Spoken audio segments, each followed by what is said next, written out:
about no quitting. I'm trying to get it, I don't know about no quitting. Nah. Get a job.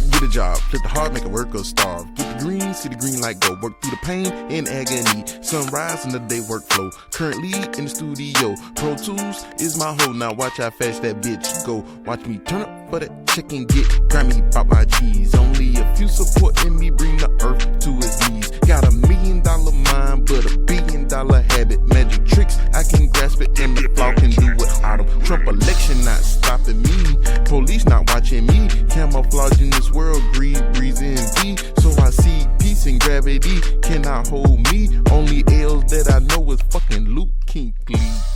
I'm trying to get it, I don't know about no. Like, to me, one of the things that I've heard since while I've been doing this is, man, you got to find your structure. You got to find, you know what I'm saying, your blueprint for it, and be careful not to give out anything that you want to record. And you know me from recording my music. Creatively, I thrive off of chaos. Mm-hmm. It's controlled chaos, but it's chaos. It's chaos. So, like, when I told you that, I was kind of speaking in general. But if you want to talk about chaos, I'm more than welcome to. I mean, more than willing to. Oh, I'm following the lead. But, you know. But yeah, but I can definitely dig in. Just like I heard something the other day that was like, just with the current situation, with the pandemic, a lot of wealth is being transferred. And it's because of the chaos that is going on that it is creating for some people. People are thriving off of it. Yeah. And I remember even when I was back in college, like, that's a good big ass sprocket. My fault. Go ahead. I remember even when I was in college, and we was talking about something. We was talking about how the United States reacts to things and whatnot, and it was like it's more or less like when we have our backs against the wall, then we start prevailing. And it's kind of like, and I was like, damn, man, that's kind of like how I am. I gotta hit fucking almost rock bottom to fucking juice up and turn the fuck up and get the fuck on through. Yeah. And the teacher was like, well, the professor was like, well, doesn't it feel good to know that you're kind of just like the United States?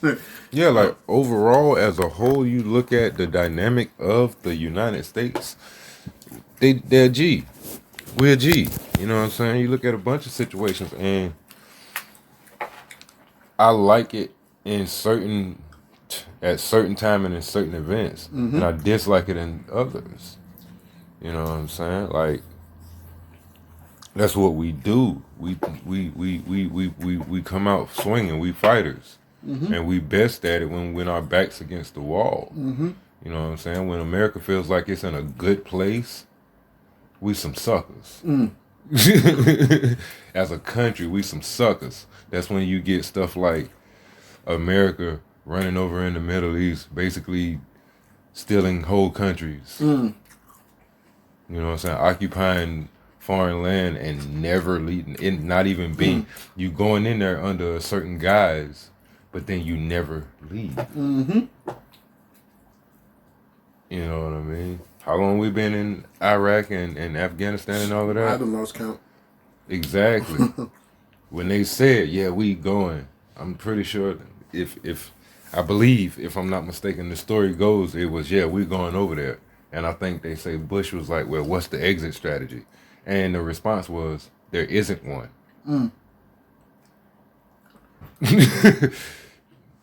Nah, it's something over there we want, and we're going to take it. Yeah, man.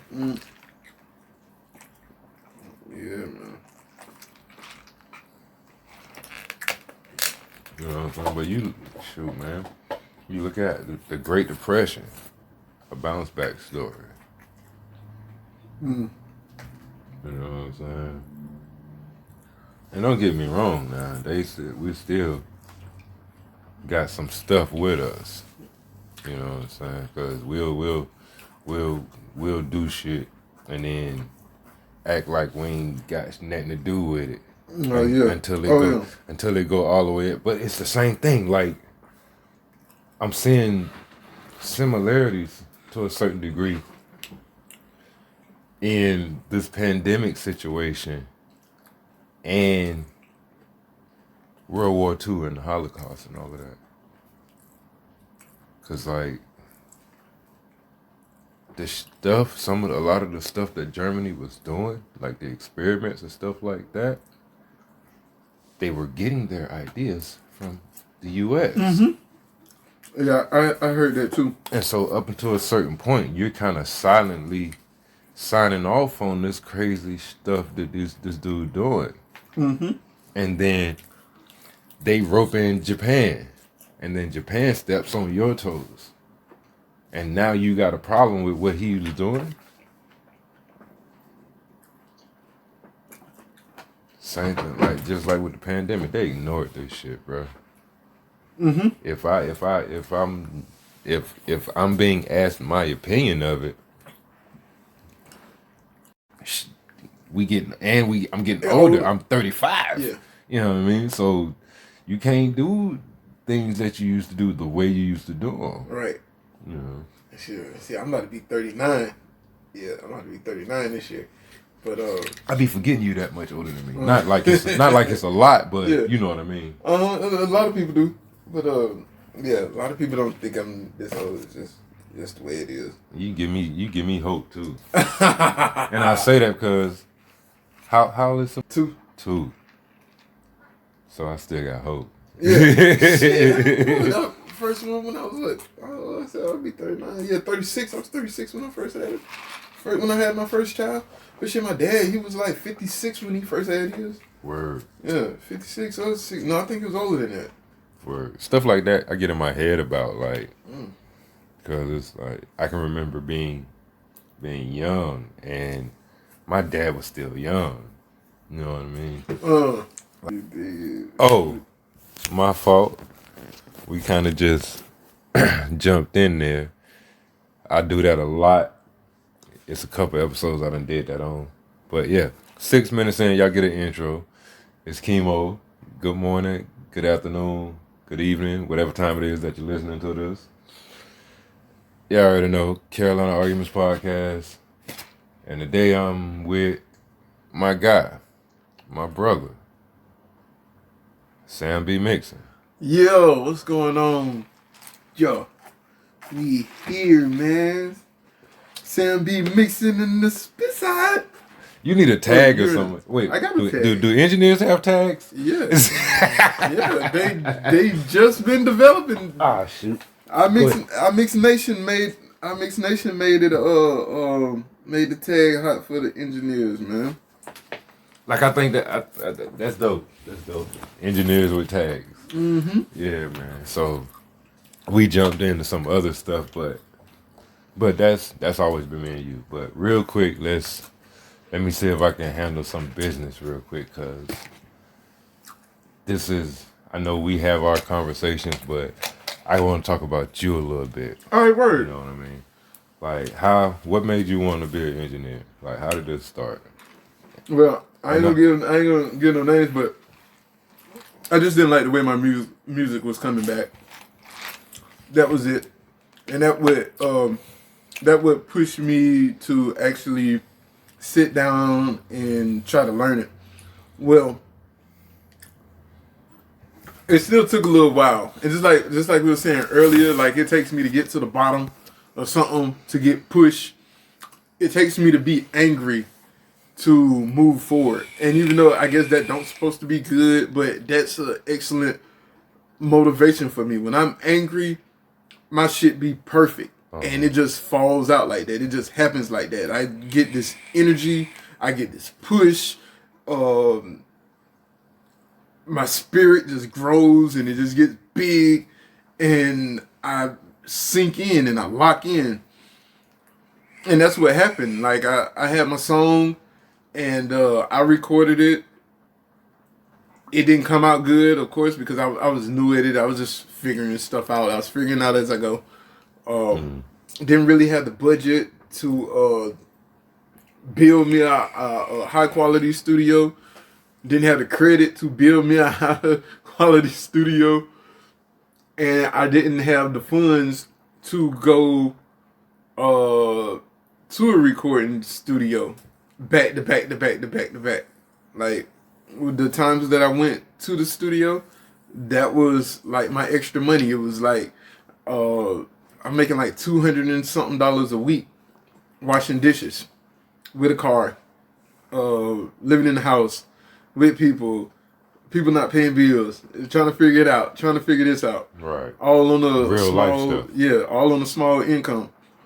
But making it happen. And I got my product back, man. And it just seems like they just threw like reverb on it and called it a day. It was like it was no mixing anything to it, man.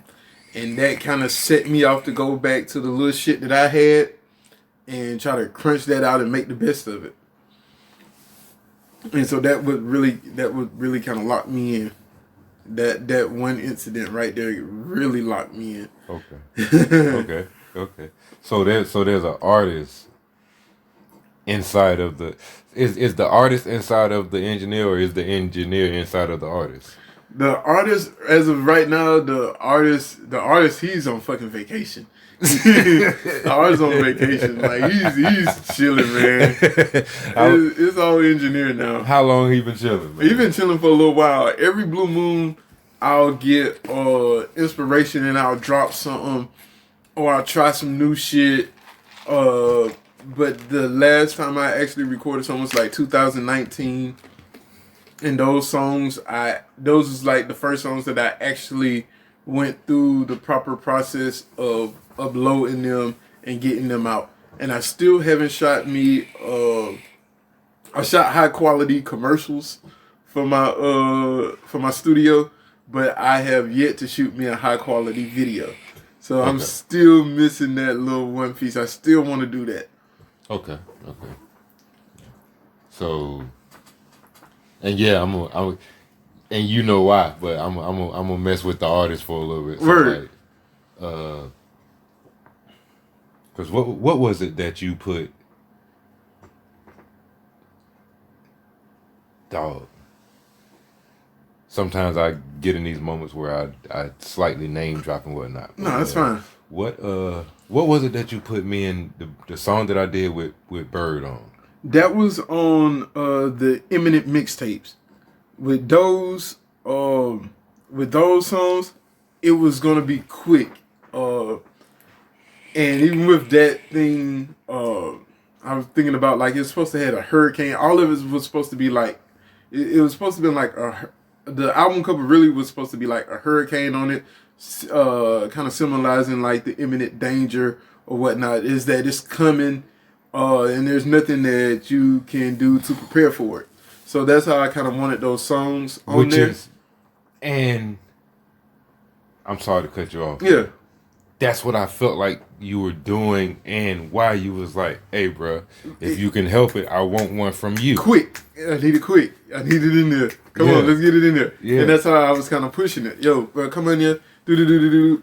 I'm going to get this, and then we're going to release it, and then we're going to put it out. I ain't got a lot of features under my belt, but to this day, I accredit and thank you for that. Word. Because Bird, oh my gosh. that was a dope song. I ain't gonna lie. I'll let the arrogant nigga in me come out real quick. I love me. Word. You killed that shit, and man. I know I killed that shit, but Bird Daddy fucking Cool Breeze? Oh my gosh. Bro, I'll never forget that shit. Like, he went for his first take, and I by the time he finished his first take, I knew half the verse. I'm like, oh my gosh. This dude is another level, but I credit you with that, because I heard him, you know. I think you put me on. Mike put me on to you. Yep. You put me on with Pie. Yep. While I'm looking and figuring, and me and Pie figuring out if, when, where, and how we gonna do my interview, I'm looking at Bird's interview. And I'm like, it's more to this dude. And I can rock with him. I want to work with him. Word. And Bird blessed me. He was like, yeah, I rock with you. And like the level of respect we had from each other for each other lyrically, like that shit was just like, I don't know what's the word. That shit, like the room was just filled with that shit, bro. Word. It was just beautiful, man. And that was on a Empower beat, man. Shout out to Yeah. Caesar. So it was all kind of, you know what I'm saying, connections in various ways to that. And again, excuse me. Yeah. Eating ice while I'm drinking the Sprocket.